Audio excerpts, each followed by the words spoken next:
this immediately implies that the matrix A, which was 5, negative 10, negative 5, positive 10, 2, negative 7, negative 11, 16, 3, negative 5, 1, 0, 6, negative 10, 4, negative 2. Okay? Let's go ahead and write it as the product of a lower triangular matrix and an upper triangular matrix, and we'll call those L and U. If you have those, what do you notice immediately? 0, 1, 3, negative 4. Do you see why we store it as a negative? And then the upper triangular matrix that we eventually converged on was 5, 0, 0, 0, 2, negative 3, 0, 0, 3, 1, 1, 0. All right, let's not trust our teacher, yeah? Because he's probably full of malarkey. Right? He's full of, this guy doesn't know what the hell he's talking about. Until we confirm that he does, in which case we'd be like, okay. No, you don't have to say I'm sorry, right? You just be like, okay, he's got it today. Right? We'll see what happens tomorrow. Who knows, right? We never want to trust him. Okay, so let's go ahead and store. So let's store sugar. Let's do some crazy stuff, shall we? And now what you can say, you've been doing crazy stuff all the time, mate. They don't have inverse in this sucker? Oh, of course they have inverse. Come on.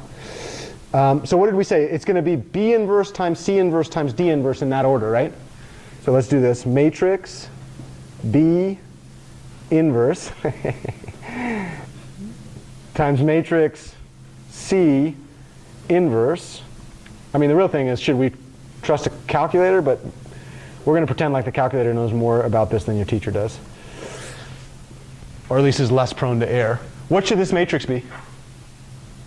L1 inverse times L2 inverse times L3 inverse. What should it be? That matrix, right? Okay, ready?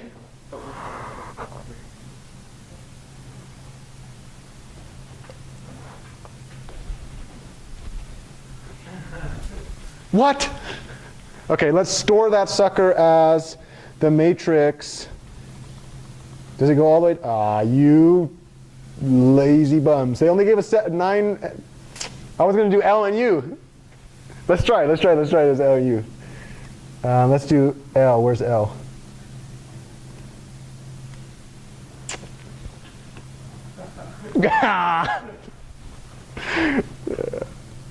I guess I shouldn't complain. All right. All right.